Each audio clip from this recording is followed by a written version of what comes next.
You don't need a luxury kitchen to prepare gourmet meals. I wanted a little on the sticky side. With a modest kitchen and some standard equipment, you can cook food that you would be proud to serve. There is my shrimp. All you need is a few helpful kitchen techniques, the ability to follow a recipe, a passion for food, and a fascination with cooking. Just follow along the rib cage. That is so good. My name is Dennis. I really do live in a mobile home, in a trailer park, and this is my kitchen. I want to make something today that I'm going to call pork and peppers. It was actually inspired by a recipe and video that I saw of Gordon Ramsay. It's pork chops and then it's sautéed peppers cooked on the side. And I like to watch professional chefs like Gordon Ramsay cook because they teach you kitchen techniques that I never would have thought of on my own. So I want to make this dish today, and I want to show you a couple of things that I've learned by watching Gordon Ramsay cook. So let's make pork and peppers. First off, Ramsay's recipe calls for 2 red bell peppers. My feeling on the subject is if you're going to use something other than green bell peppers, more is better, i.e. more color. So I'm going to use 1 gold and 1 red bell pepper. The way Ramsay does this is he starts off by cutting the stem off, and that, rather than letting this roll around, it gives a nice firm way for this to stand up. And then by starting a little bit off center, just cut down through the pepper that way, work your way around, and then I'm going to slice these up.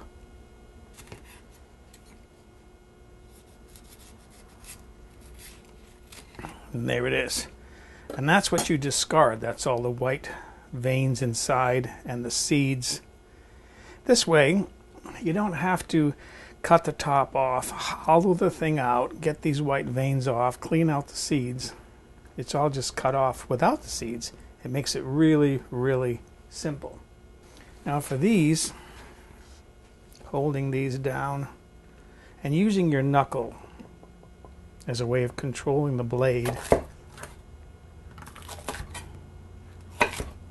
just cut this into long strips.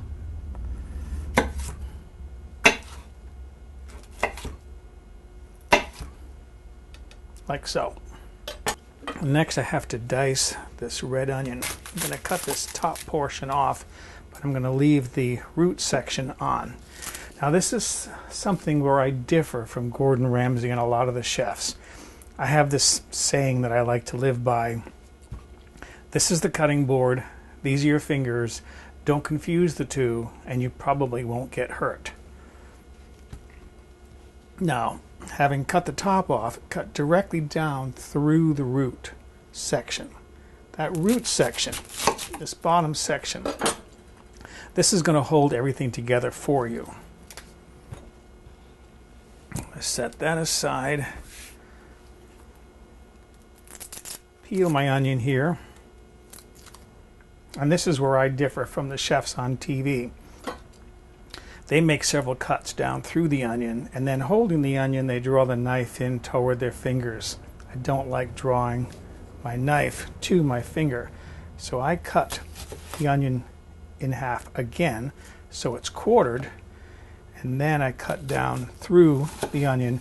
I don't cut all the way down through the stem. I cut about 3/4 of the way along the onion, like so. Flip it, do that again. Do the other half, flip it, cut it again. Then bring it together, and then holding it all together with your knife, cut across all those parallel cuts you made.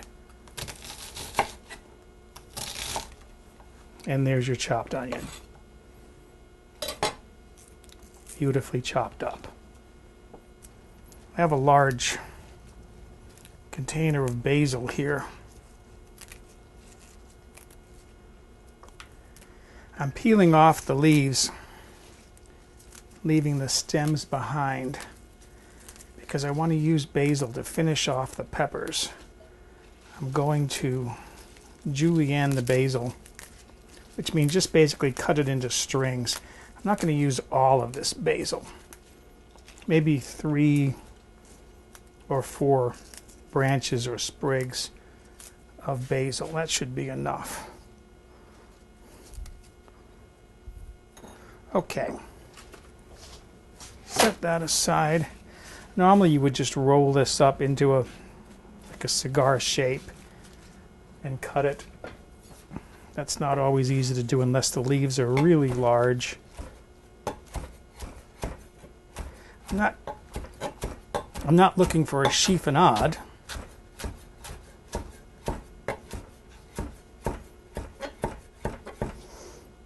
Just some strings of basil like that. Put that in a bowl, and that'll be ready to finish off my peppers.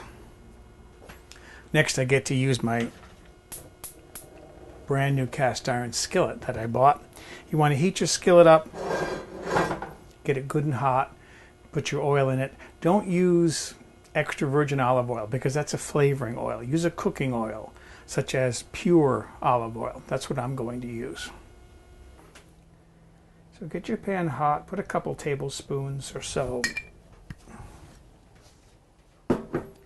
of your cooking oil in there, and then I'm going to put my onions in first and cook those for about a minute before I add my peppers. By the way, the onion was 12 ounces, 340 grams. My onions now have been sauteing actually for a few minutes. This is one thing I like about a cast iron pan is I can keep the heat up really high without having to worry about damaging a non-stick coating on the inside of the pan. I don't know whether you can hear that crackling, popping noise almost. That's the sound of a good hot saute rather than a soft hissing noise, which is the sound of a steaming. When I get my peppers in there now and start those cooking. And then I'm going to season this with some black pepper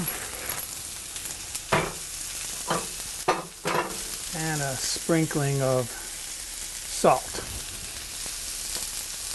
Ramsay likes to sweeten this up a little bit, so I'm going to be adding a tablespoon of sugar, as he does.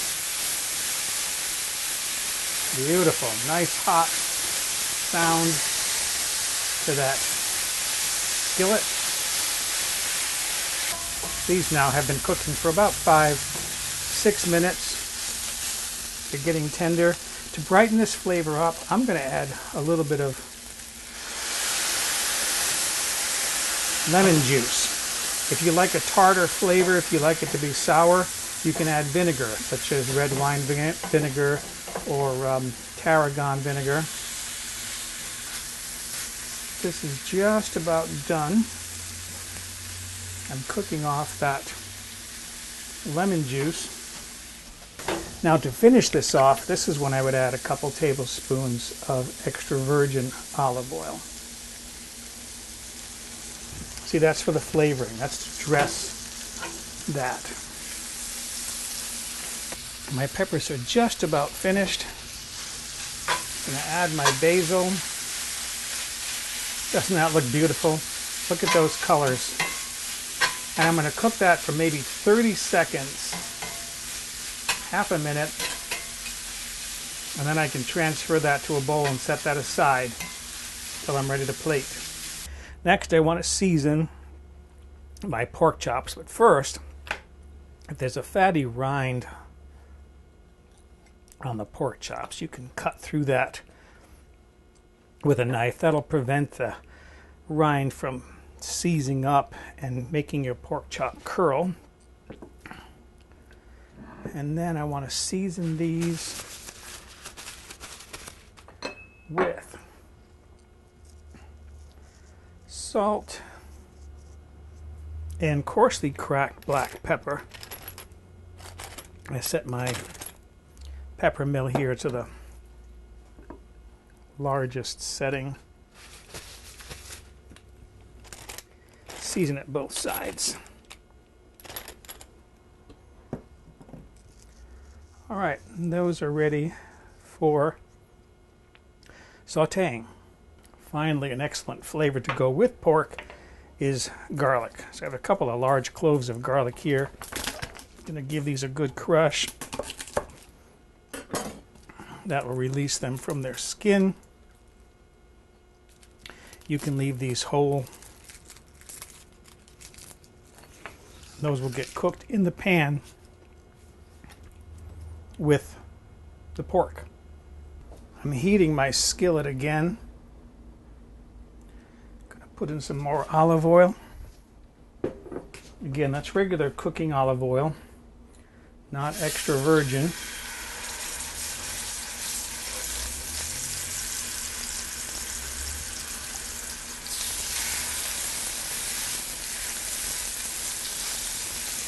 And these pork chops are about 7 ounces, 200 grams each.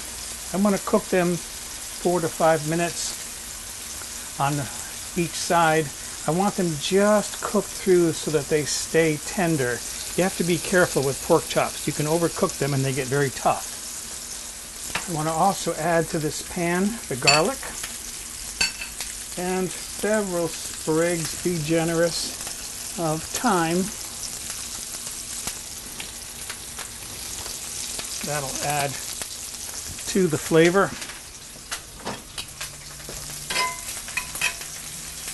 Push that down in there. Hear that popping? That's the thyme popping.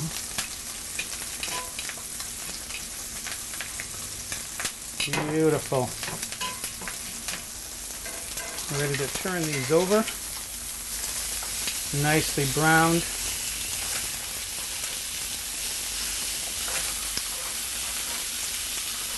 Notice no curling. I'm going to get some of this thyme under that meat now so we can cook it. Get the garlic under there. That thyme will add more flavor. And again, another 3 or 4 minutes on this side. I'm going to add about a tablespoon of butter to that pan. Let it mix in there with the juices.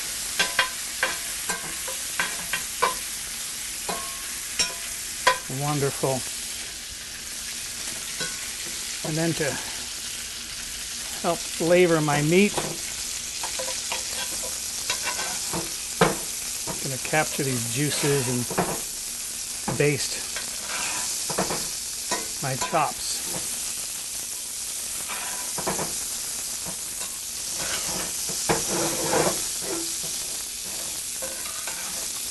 Those are looking so beautiful. My meat now is done now here. So I turn my heat off. I'm going to transfer these to a tray. Get my garlic out of the pan. And I'm going to let my meat now rest for about 5 minutes. Then I'll be ready to plate. To plate this, I would put some of my peppers on my plate. That is looking absolutely fantastic. That should be enough. And then put a pork chop right on top.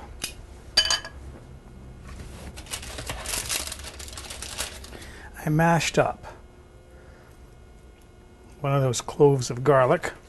And I want to get some of the oil and juice from my peppers. And I'll put that on top. And then, because when I was growing up, pork chop always came with applesauce. I have some of my homemade applesauce here. On my website, there is a recipe, and there's also a YouTube video on making applesauce from scratch. There it is. Pork and peppers. The last step is to see how good that tastes. Okay. Cut a little piece of my pork chop for myself here.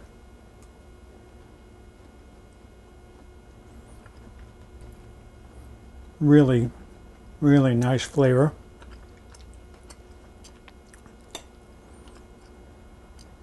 Taste of my peppers.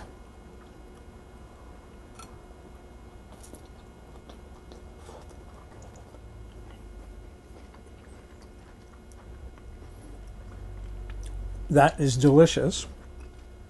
So, excuse me, I'm going to go enjoy my pork and peppers. And I know my applesauce is going to taste good. Perfect. For a printable PDF copy of this recipe with step-by-step photographs, visit the White Trash Cooking website and look on the home page or in the recipe archive.